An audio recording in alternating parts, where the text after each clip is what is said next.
My name is Kathy Ellington, and I'm eager to speak with you today about financial stewardship and what it means to me as we look forward to our congregation's Consecration Sunday, which will be on October the 25th.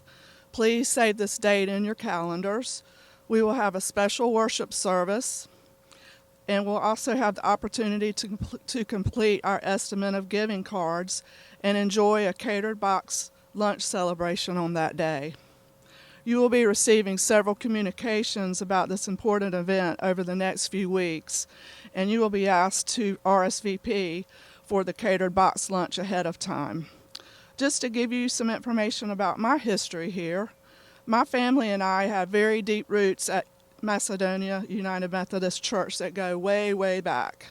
My parents and grandparents were long-term and dedicated members here. My mother, Faye Suggs, is still a devoted member of this congregation today. I was baptized as a baby. I won't tell you how long ago that was.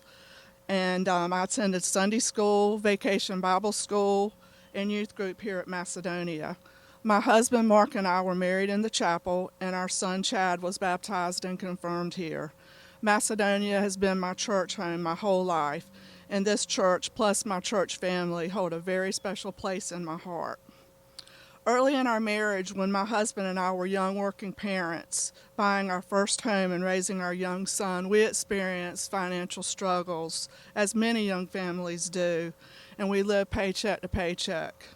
Our giving pattern in Macedonia was inconsistent, and we contributed what we felt we could afford at the end of the month.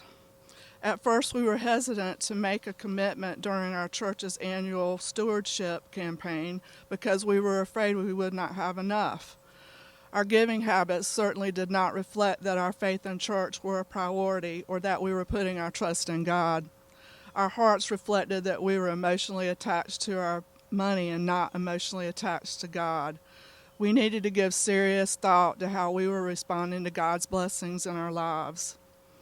Eventually, thanks to God's grace in changing our hearts, we were able to put our fears aside and give up our control over our finances and take the step to trust God. As a result, we became faithful financial stewards to our church, and giving became an automatic and consistent part of our lives. We discovered that we were able to give to the church and pay our bills and even have money left over.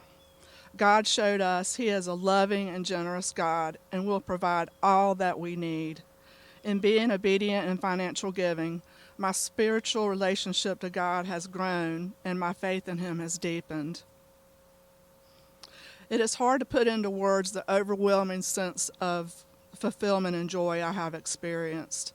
I am so grateful to God for all He gives me, and that makes me want to show my gratitude to Him.